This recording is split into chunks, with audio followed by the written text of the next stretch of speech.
ADSP는 수제비. 안녕하세요. 전 두음쌤. 저는 클라우드쌤입니다. 네, 오늘은 기초 통계 분석에 대해서 알아보도록 하겠습니다. 이번에는 산포도에 대해서 알아보겠습니다. 산포도는 산이 흩어질 산자예요. 그래서 흩어진 정도를 나타내는 값을 산포도라고 합니다. 자, 산포도의 대표적인 게 분산인데요. 분산은 평균으로부터 얼마나 떨어져 있는지를 나타내는 값입니다. 예를 들어서 값이 이런 식으로 있는데 이 차이만큼을 다 더해버리면 0이 돼요. 그렇기 때문에 이 값들을 다 제곱을 해서 평균을 해줍니다. 네, 그렇습니다. 자, 분산도 마찬가지로 모집단에서 나오는 모분산과 표본 집단에서 나오는 표본 분산으로 이루어져 있고요. 모분산은 x1부터 xn에 대한 분산이에요. 분산이라는 거는 평균으로부터 얼마나 떨어져 있냐는 건데 이 x라는 값들이 평균으로부터, 모평균은 μ라고 했었어요. 네, 그리스 문자로요? 그래서 이 값들을 제곱을 해줘요. 그리고 제곱한 값들을 다 더해요. n개니까 n개를 다 더한 다음에 이 값을 n분의 1로 나눠주면 이게 모분산이 됩니다. 네, 그렇습니다.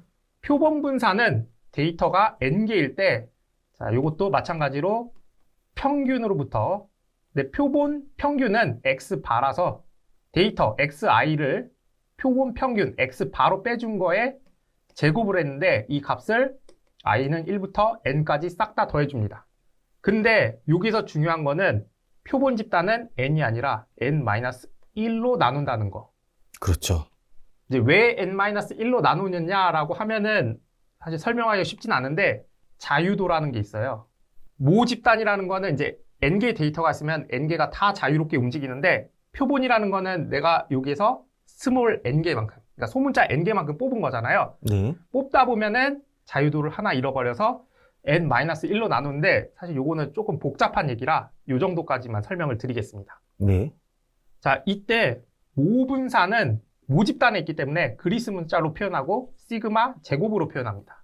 표본 분산은 s의 제곱으로 표현합니다. 네, 맞습니다. 자, 다음으로 표준 편차인데 표준 편차는 방금 했던 분산에다가 양의 제곱근, 말이 어렵지만 그냥 루트를 씌우는 거예요.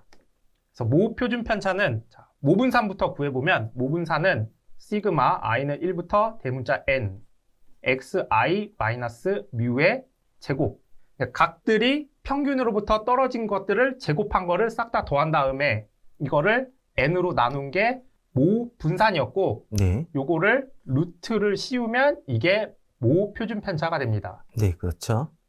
자, 모분산은 시그마 제곱이었으니까 여기다 루트를 씌우면 이 제곱이랑 루트랑 없어져서 그냥 시그마가 됩니다. 네, 그렇죠. 표본 표준 편차는 마찬가지로 스몰 n개의 데이터가 있는데 데이터들이 표본 평균과의 차이의 제곱, 이 값들을 다 더하고 다 더한 거를 n-1로 나눠준 게 표본 분산이었고요. 여기에다가 루트를 씌워주면 표본 표준 편차가 됩니다. 그렇습니다. 요거는 S로 쓰죠. 그렇죠. 그리고 표준 편차는 정말 많이 쓰이는 게 이게 흩어진 정도를 나타낼 때 가장 많이 쓰는 통계값이 표준 편차입니다. 네, 맞습니다. 자, 다음으로 범위인데 범위는 자료 중에서 가장 큰 값과 가장 작은 값을 뺀 차이가 범위가 되겠고 네. 범위는 x 중에 최대값, 맥스 값이랑 x 중에 최소값을 뺀 값이 범위가 되고 범위는 레인지의 약자로 r이라고 씁니다. 네, 그렇습니다. 자, 다음으로 IQR인데요. IQR은 박스 플롯 할 때도 많이 나왔었고 실제 IQR 자체도 시험 문제로 나옵니다. 네. IQR이 뭐냐면 3, 4분위수 Q3랑 1, 4분위수 Q1의 차이입니다. 그렇죠. 자료들의 중간 50%의 흩어진 정도를 나타내는 통계량이라고 하는데 자, IQR은 앞에서도 다뤄보셨을 거예요. 3, 4분위수에다가 1, 4분위수를 뺀 값이 IQR입니다. 네, 맞습니다. 자, 다음으로 4분 편차인데 4분 편차는 간단해요. IQR의 절반 값이에요. 그래서 4분 편차 공식은 2분의 IQR이라고도 쓸 수 있고 IQR 자체가 3, 4분위 수에서 1, 4분위 수를 뺀 값이기 때문에 2분의 Q3-Q1으로도 쓸 수 있습니다. 네, 그렇습니다. 자, 다음으로 평균 절대 편차인데요. 평균 절대 편차는 평균하고 개별 관측치 차이의 평균이에요. 평균 절대 편차 공식에서 절대는 절대값을 의미하고요. 네. 이것도 마찬가지로 모집 단위에서 있을 때 모평균 절대 편차랑 그리고 표본 집단에서의 값인 표본 평균 절대 편차가 있습니다. 그래서 모평균 절대 편차는 모평균하고 개별 관측치 차이의 평균이에요. 네. 데이터가 있고 이 값이랑 평균이랑 이 차이의 절대값을 취한 다음에 이 네. 값들을 다 더하죠? 다 더하고 이거를 n으로 나눠줍니다. 네, 그렇습니다. 그리고 평균 절대 편차는 MAD, Mean Absolute Deviation이라고 하기 때문에 MAD로 표현합니다. 네. 자, 다음으로 표본 평균 절대 편차는 마찬가지로 XI 데이터에서 표본 평균을 빼줘요. 네. 이걸 절대값 취한 다음에 다 더해주죠. 그 다음에 표본 집단의 개수는 스몰 n개 있기 때문에 n분의 1로 나눠주고요. 이 값이 MAD가 되겠습니다. 네, 그렇습니다. 자, 다음으로 데이터 분포를 나타내는 통계값인데요. 첨도의 첨자가 뾰족할 첨이에요. 네. 그래서 얼마나 뾰족한지를 나타내는 통계량을 첨도라고 하고 영어로는 퀄투시스라고 합니다. 그래서 첨도가 0일 때는 표준 정규 분포의 뾰족한 정도랑 같은데 표준 정규 분포는 이렇게 그립니다. 네. 첨도가 양수인 경우는 첨용이라고 해서 더 뾰족한 거예요. 첨도가 큰 거, 뾰족한 정도가 크다라는 뜻이고 좀 극단적으로 그려보면 이런 식으로 됩니다. 아주 뾰족하네요. 네. 다음으로 첨도가 음수인 거는 뾰족한 정도가 낮다는 뜻이고 그러면은 평평해요. 그래서 평용이라고도 합니다. 네, 그렇습니다. 자, 첨도는 좀 직관적이라서 시험 문제 내기가 쉽지 않은데 외도는 가끔 보기 중에 나와요. 그래서 외도는 자세히 봐두시면 좋은데 이 외자는 기울어질 외자입니다. 그래서 기울어진 정도를 나타내는 게 외도고요. 영어로는 스큐니스입니다. 네, 스큐니스. 데이터 분포의 기울어진 정도를 설명하는 통계량으로서 비대칭성을 나타냅니다. 그래서 외도가 0일 때는 표준 정규 분포랑 똑같아요. 네. 좌우 대칭이고 이때 중요한 게 최빈수, 중위수, 평균이 모두 같아요. 그렇죠. 최빈수는 여기서 가장 많은 값이니까 가장 봉우리에 있는 요 값이 최빈수일 확률이 높고 네. 중위수는 여기서 50% 되는 구간인데 50% 되는 구간이 여기예요. 그렇죠. 그리고 평균도 데이터를 다 더한 다음에 n으로 나누는데 평균도 여기일 확률이 매우 높아서 결국은 외도가 0에 가까우면 가까울수록 최빈수랑 중위수랑 평균은 같습니다. 네. 자, 다음으로 외도가 0보다 클 때, 양수일 때는 우측으로 긴 꼴이에요.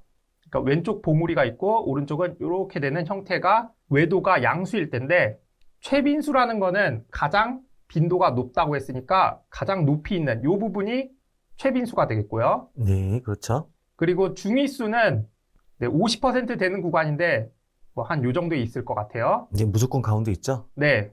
그 다음에 평균은 요 이상치들 때문에 오른쪽으로 많이 이동을 합니다. 네. 그래서 최빈수가 가장 작고 중위수가 그 다음으로 작고 그 다음에 평균이 가장 크다. 요게 외도가 0보다 클 때입니다. 네, 그렇습니다. 그럼 외도가 음수일 때는 반대죠. 왼쪽으로 긴 꼬리를 갖고요. 이때는 최빈수가 가장 봉우리 높은데 여기가 최빈수 그리고 중위수는 조금 더 왼쪽에 있고요.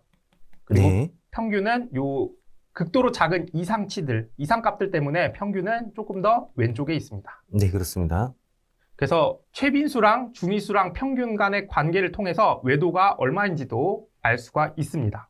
네. 외도에 따라서 최빈수, 중위수, 평균에 대한 크기를 묻는 문제가 나올 수가 있습니다. 네, 맞습니다. 자, 오늘 배운 내용을 문제를 통해서 알아보도록 하겠습니다. 다음 데이터의 에듀케이션 변수는 약 몇 프로가 12보다 큰 값을 가지는가 그랬는데 이게 12죠. 네, 그렇죠. 12가 지금 3, 4분위 수예요. 3, 4분위 수라는 거는 오름차순으로 정렬했을 때 이제 가운데가 Q2고 75% 되는 구간이 Q3예요. 근데 이때 값이 12라는 얘기니까 12보다 큰 값은 이 부분이에요. 그러면 25%가 되겠네요. 이 구간이 25%니까 25%가 정답이 되겠습니다. 네. 다음에 R 벡터 데이터에서 평균, 최빈수, 중위수, 범위의 값을 모두 더한 값은 얼마인가 그랬는데, 자, 평균은 얘를 다 더해서 개수만큼으로 나눈다고 했죠. 네, 그렇죠. 네, 힘든 작업이 되겠지만 함께 해보겠습니다. 네. 평균은 둘, 넷, 여섯, 여덟, 12개네요. 네, 데이터의 개수가 12개네요. 12개 분의 1 더하기 1은 2고요. 4, 7, 11, 15, 19, 23, 27, 33, 40, 48이네요. 다 더하면 48이라서 4가 됩니다. 네, 그렇습니다. 힘들었습니다. 최빈수는 가장 많은 건데 4가 제일 많네요. 네, 그렇네요. 그래서 4고요. 자, 중위수는 가운데 있는 값이라고 했는데 지금 12개였어요. 12개니까 2분의 n 플러스 1번째 값. 그래서 2분의 n이 10이니까 13이고 그러면 6.5번째 값.